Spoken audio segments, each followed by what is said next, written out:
Hello everyone and welcome to my YouTube video for the week. Woo! My name is Rachel Kirkland. I'm the Modern Shaman and I just wanted to welcome you. If you haven't been on my channel before, I will say if you vibe with this kind of stuff and you want to connect, feel free to subscribe and hit that little button that has the bell on it so you get notifications anytime I post a new video, or just connect with me on my Facebook channel as well as on my website, which is themodernshaman.net. All right, so here's the question for the week. Oh, you know what? This actually is a accumulation question.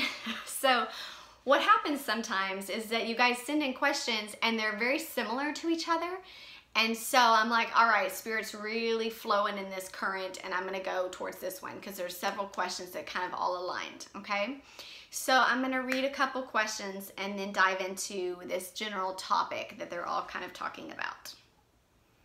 All right, so it says, "Hi Rachel, I found your YouTube channel and I'm loving it. Thank you. I wrote a letter to my angels and guides to help me with my relationship, and then 30 minutes later I got a text from my ex. Was this the same thing as you explained on your Alchemy of Paper video? Are the signs from Spirit and angels just like that? I'm a bit reluctant to assume it was a sign from them." Okay, another question says, "When I channel on paper with a pencil, how can I tell the difference between my voice when it comes to getting my answers to questions I ask or Spirit's voice? It always sounds like my voice in my head when words are coming through. I love your videos so much. Thank you for all your help." Okay, so you can kind of see the similarity there. Okay, they both deal with the Alchemy of Paper, or if you've seen that video, and I'll try to link it onto this one, it talks about channeling on paper, about clearing energetic blockages by moving them out of the body and putting them on paper, and just this sort of interaction that Spirit has when we channel, okay? So, and then also the trust, the sense of trust or confidence when Spirit is speaking to you versus when you're just all up in your head, when you're making it up. I get that question all the time. Like, how do I know if I'm just making it up or if this is something that I'm truly getting from the other side? Okay, so let's dive into that one. One thing that I do want to say, okay, is that you are Spirit. First and foremost, like, you are Spirit more than you are form. You're just kind of puppeting this form, you know what I mean? You're just kind of making it move and work. But your soul, your entity, your essence is a spirit in nature. And so trusting this and like flowing from a space that is knowing that this is who you are beyond all of the peripherals is so important to come back to. So much of what we have to almost like lay the groundwork for in terms of psychic development is learning to unlearn how we have gained and garnered knowledge in the past. Because the way that we're taught as humans is actually the opposite way of the way that Spirit teaches and aligns us and guides us. So our internal guidance is so intuitive, it's so ingrained, it's so much a part of who you are. It is who you are.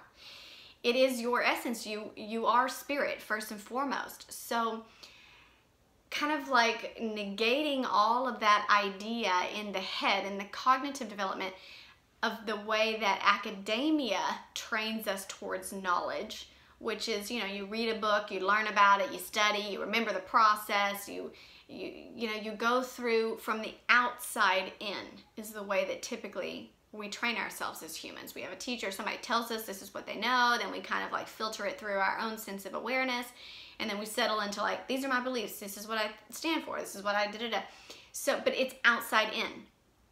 And that's the way that we are trained and brought up. It's actually the opposite of the way that our internal guidance works. So the first part of getting comfortable with your intuitive alignment and trusting Spirit and the messages coming through is reminding yourself that it's going to feel so organic, so native, so connected to your own internal voice that you might miss the forest for the trees, right?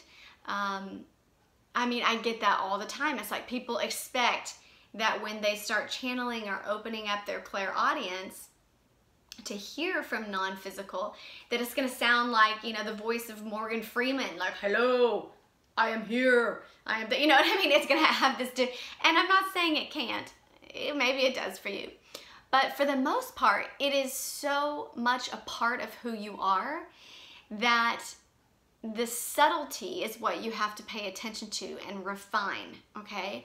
And letting yourself come to a continual practice of trust and just stepping out in trust and stepping out in trust and stepping out in trust builds that sense of confidence in what you're receiving, okay? And at first it will seem counter to the way that you're used to getting information, okay? Because like I said, this is the opposite of the way that we're trained as humans to you know, not do something until we've thought of all possible options or something, and kind of gone through every scenario. You know, going through it from a mental cognitive place is very different than coming from an intuitive first thought, first response, first reaction, all right? And so just reminding yourself that it's going to take time to gain that sense of confidence and alignment and trust in that. And just reminding yourself that it's going to seem so natural that it's easy to miss it at times. And you can even tell Spirit, hit me over the head with it. Give me a freaking billboard. Like, if I don't get it, I used to tell Spirit this all the time as one of my psychic boundaries. I used to say, hey, if you're giving me a message and I'm not getting it, just keep hitting me with it. You know what I mean? Keep pounding me, keep saying that same message over and over and over and over until it's clear that I've received it. Okay, because if it's important for me, I didn't want to miss it. So you can set up that boundary and that sense of clarification for yourself if that's something that you feel like you want to make sure you understand. Okay, also, I will say when Spirit is confirming something to you, or you ask for a sign, all right? So the first person that sent in that question, they were saying, you know, that they had asked for something from Spirit and from their angels, and then they felt like they got a direct response. Now, it's not always all or nothing, all right? You still have free will, but there's a sense of engagement and interaction, definitely, where Spirit is always responding right away, all right? You put that current out there, you ask for an interaction, and you get an interaction. Now, it doesn't mean like that this is a sign that he's the one, you know what I'm saying? And oftentimes, Spirit will guide us every little inch of the way. And they will give us small little breadcrumbs of like, follow this way, follow this path, here we go, this is the way, this is the way, this is the way. Now the ending doesn't always look like what we think we're going towards, all right? In fact, Spirit sometimes will just blow us out of the water and we'll be like, what the heck is this? I had no idea I was following this trail. But I was in my sense of joy, I was in my sense of connection, and it fits now. I get it, you know what I mean, in hindsight. But when it comes to Spirit and them kind of giving you signs, it's not always yes or no. Sometimes it's just like enough for what you need in that moment, all right? It doesn't devalidate it. It just means it's what you needed in that moment. It was appropriate. And Spirit is amazing about that. I mean, they're perfectionists about it's always appropriate. It's always perfectly appropriate for that moment in time, for what you're able to vibrationally align with and receive. So it may not look like this, like, oh, everything's all right with the world. And when he connected with me and he texted me, he was apologizing and realizing the error of his ways, and he's saying everything that you would want him to say. It doesn't always look and go down like that, but it's always appropriate exactly for what is in the highest vibrational alignment that you're able to receive in that moment. Another thing I want to mention is that when you're in communication with Spirit and you are channeling, for instance, getting very sincere in what you're doing, your intention, I talk about this all the time, and I talk about it because it's real. It matters, you guys. Maybe I am saying the same thing over and over, but it's the truth. It is what it is. It's not difficult, but you have to align with what you're doing. You have to mean what you're writing. You have to mean what you're thinking. You have to be in alignment with it. You can't do it like a robot, all right? And again, our traditional education system typically teaches us the opposite. Our typical jobs, you know what I mean, we can do without a sense of heart in them. You can't do that when it comes to spirit. When you want to channel, you got to be in the mode to freaking channel. You know what I'm saying? When you want to get answers, this is why a lot of times we feel like our prayers work when we're on our freaking knees, when our heart is like, please, because we mean what we're saying. All right? We're in alignment with it. So that also is a contributing factor of feeling like you trust what comes back, all right? You know that you meant it, all right? You know that you meant what you were asking for. You were very, very sincere about a time of connection, all right? And if you show up wholeheartedly in your sense of heart, spirit will show up just as strong. It's always equivalent in energy, all right? So this is where the power, your sense of free will, your sense of alignment of like, knock and the door will be open. If you seek, you will find. Like, if you are in alignment with what you're doing, like, this is what I want, my total heart. And I'm not saying to manifest, I'm saying to connect. I want to connect. I want to feel Spirit's direction. I want to hear a clear sense of guidance and knowing, and you're meaning what you're saying. It's that prayer. It's that sincerity of heart. When you're coming from that space, Spirit will show up in equivalent energy from the other side. They will be like, Mama, I got you, I'm here. They will show up in equivalent energy. So always remember that. When you're in a space of like, I'll try this. Let's see what we're gonna do. We're gonna be playful with it, okay? And we're gonna just be open to any little thing, and let's just see what we get. You know what I mean? Let's play. In this energy, the Spirit may come back in a playful energy, and it may feel harder to trust that because they're like, hey, we're here, it's an equivalent energy from one side to the other, all right? They always match up in terms of just law of attraction. Okay, another thing I want to mention and go through, and I'm not going to go through specifics or details. We do this in the psychic development workshop, and then I also help people with this, like if I have a session just to introduce you to your spirit guides or something. I'll always encourage people to go through the process when they are channeling on paper of kind of inviting in an individual guide, okay? Inviting in one at a time and getting to know that energy. So sitting in a space that, almost like I've shared this before, is like a character sketch, okay? In literature, if you've ever done that. I used to be an English teacher back in the day, so it goes, I think, in that way. But basically, it's like, get to know your guide, all right? So have a sense of like, what does their energy feel like to you? And if I'm sitting in a session with someone, and instead of just, I could tell you what your guide looks like, but I would much rather try to get you to a space to where you can identify it, because they're your guide, right? This is your connecting energy all the time, and your sense of guidance and your internal connection. So sitting for a minute and asking your, say, a protector guide or some strong guide that you feel around you all the time.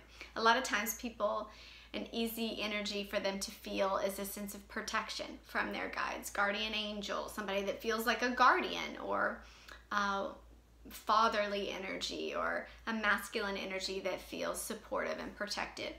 So inviting in this aspect. Now don't get too tripped up about guides feeling separate from you, because oftentimes, and this was mentioned in the earlier question, oftentimes it does sound like your own internal voice, especially if you've been clairaudient all your life and you're always hearing those voices in your head. You get so used to this being your norm that you don't identify it as anything other than you, because you've always heard that.